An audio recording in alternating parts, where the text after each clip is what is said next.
I don't care what people say. Michael Keaton will always be Batman to me, and that was the Batman theme song from the '89 movie. Kalkaska playing that one perfectly. They're our pet band of the week here in Week 8 of Hometown Highlights. Well, we got a big night for you.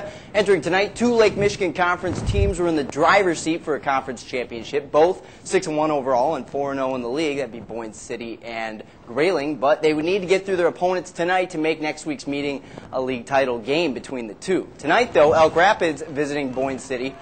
Elk's trying to clinch a playoff berth still and force a tie for the league title if they can upset the Ramblers. Special cause tonight, pink jerseys worn all around NFL's Crucial Catch campaign, a part of Breast Cancer Awareness Month.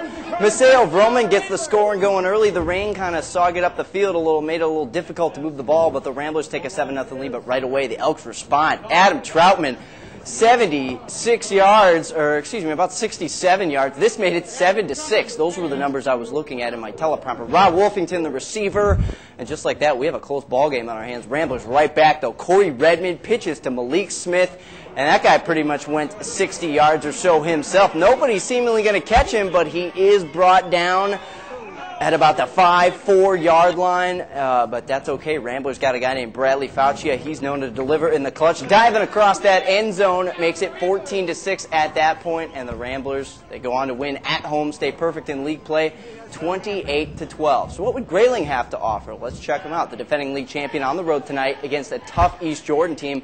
The Devils also looking to return to the postseason if they can win out. They're down 20-6 in the third. That is until Big Ben Walton, there you see him there, makes a spark. Gets the run all the way down to the one. You keep the legs churning. That's what they do for you. And Watson's north of 200 pounds, so he's a big boy to bring down. And he gets to punch it in as well here. 2-point conversion at this point makes it 20-13. And then the next drive for the Devils, what do you know? Walton does it again. How does he move that quick? I have no idea. 276 total yards on the evening for him. And we're tied at 20 after that touchdown. The Vikings getting a scare on the road, but they get some momentum back here. Brandon Letusik, a great return into East Jordan territory. And Grayling would control the fourth quarter, unfortunately. Great effort tonight by East Jordan, but the dream matchup is intact. Grayling wins 33-26. Next week's winner between Grayling and Boyne City will be your Lake Michigan Conference champion. Let's head over to Spencer. It was an exciting night in Traverse City where TC Central and Ogama Heights both making a late push towards the postseason. Falcons just need one win to get in. Trojans need wins tonight and next week against Cadillac to ensure their spot. We take things to Thurlby Field under the lights, always a great place for a high school football game. Central 4th and 1 from the 1 yard line, and Drew Gerard punted it in for 6. Trojans go up 14-0 at that point. Cheerleaders loving it, always. Yeah, they're bundled up, though. Ogama Heights airing it out here. Ben Hartley finds Josh Aury for a big, he go 53 yards. Turn on the Jets, making a bunch of Trojans miss and leading Can't say Arway made things go awry. Dare I say that? That's a great play on words, but Ogama sticking around. Trojans looking to respond. Sean Williams finds Zach Egbert down the sideline. He just gets tripped up. He would have been in for 6. That drive ends in a fumble, but Central will get it back. Ethan Campbell, he's at it again. This kid is good. Lethal. He goes 40 yards down the sideline before he is pushed out inside the 10. And Ethan, he got him down there. They said, hey, kid, we're going to give you the ball again.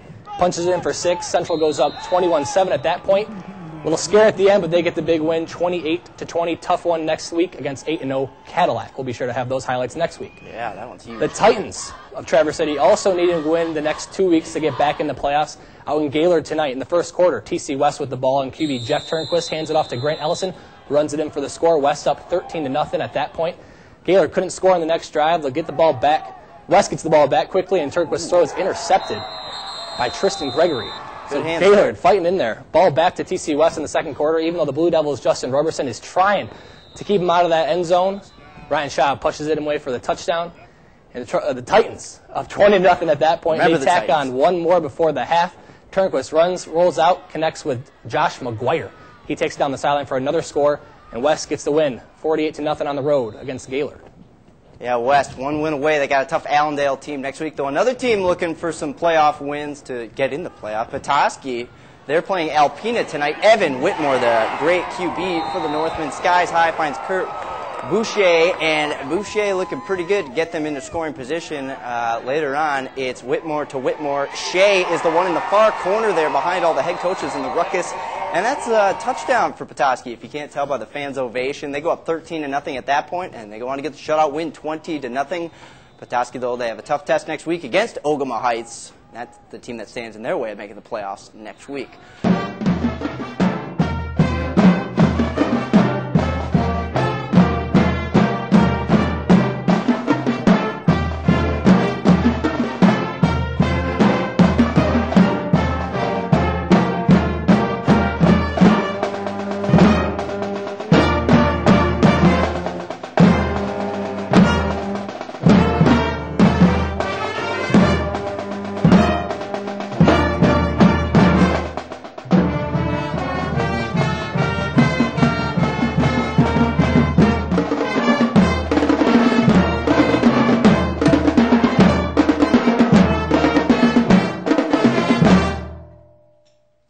All right, that's the Kalkaska Marching Band joining us live in studio for another night of Hometown Highlights Week 8.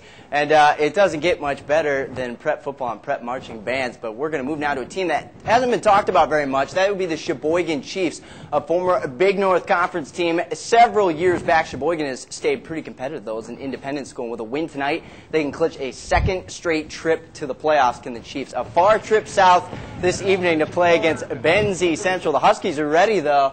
First play from scrimmage, Ben Pearson goes 40 yards. I'm going to give you a spoiler. He goes 40 yards. Number's 24, but he logs 40 in the playbook. Next play, Nick Bevier gets a turn.